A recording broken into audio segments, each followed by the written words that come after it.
حضور فرمایا گیا ہے کہ انسان کو اللہ تعالیٰ نے اشرف المخلوقات بنایا ہے، یعنی اس کو ایک طرف تو قوت فیصلہ کا اختیار دیا گیا ہے خدا تعالیٰ کی طرف سے، اور دوسری طرف خدا تعالیٰ فرماتے ہیں کہ میرے حکم کے بغیر کوئی پتہ نہیں ہل سکتا۔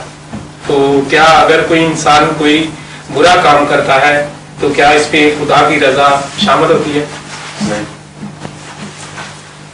کوئی آدمی جو برا کام کرے اس کے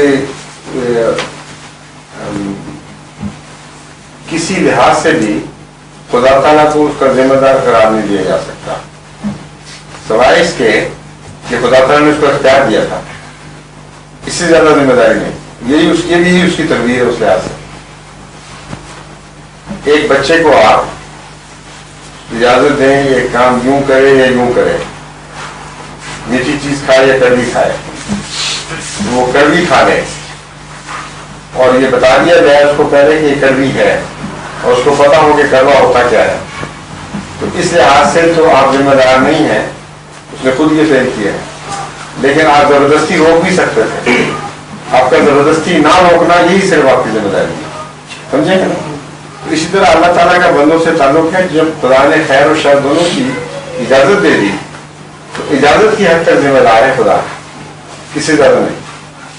لیکن جو اللہ تعالیٰ کہتے ہیں کہ میرے حکم کے بغیر کوئی پتہ بھی نہیں ہل سکتا، ہاں، تو یہاں خدا نے حکم دیا ہی نہیں نا اس کو، نہیں قرآن یہاں بدی کا حکم کہاں دیا تمہاری دین میں؟ نہیں، بدی سے میرا مطلب نہیں، اگر کوئی آپ کی بات سمجھ رہا ہوں، آپ میری بھی سمجھیں۔ خدا تعالیٰ نے خدا تعالیٰ فرماتا ہے میرے حکم کے بغیر پتہ بھی نہیں ہوتا، بالکل درست ہے۔ اگر خدا نے حکم ہی نہ دیا ہو بدی کرنے کا تو پھر انسان آزاد ہو گیا نا، تو خدا کے حکم کے خلاف نہیں کر رہا وہ کن معنوں میں۔